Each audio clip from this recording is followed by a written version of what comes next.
কষা মাংস হবে, আলুটা পরে দেবো, আর একটা স্যালাড হবে আম দিয়ে, শসা দিয়ে, টমাটম দিয়ে, পেঁয়াজ দিয়ে। আমি গান দিয়ে বেশিরভাগ ছাড়ি, ভয়েস দিই না, ভয়েস দিতে আমার ইচ্ছা করে। আলুটা আবার দিয়ে দাও, গ্যাসটাকে জোরে দিয়ে, গ্যাসটা তো জোরেই আছে। নাহলে এখন দিস না, একটু বয়েল হোক। দেখ আলুটা খাওয়া যাক, সিদ্ধ হয়ে আলু সিদ্ধ হয়নি, এই আলু শক্ত। আলু শক্ত, এই আলু সিদ্ধ হবে না, সিদ্ধ হবে না, দিয়ে দাও, তাই দিয়ে নাকি? দাও। চন্দ্রমুখী আলু আনছি। এ তো জল দেবা না তো, দিয়ে দাও। আমাকে তো জল তো শুধু জল দেবো, দেবা না, না জল বেশি দেবা, মাখা মাখা হবে তো জিনিসটা। জল একটু দেবোই, মাংস নয় গন্ধ লাগবে। তারপরে দরকার হলে জল দিয়ে টানাবো, জল দিতেই হবে।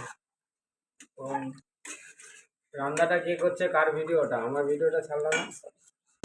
আমরা খেতে বসেছি বন্ধুরা, সবাই চলে এসো।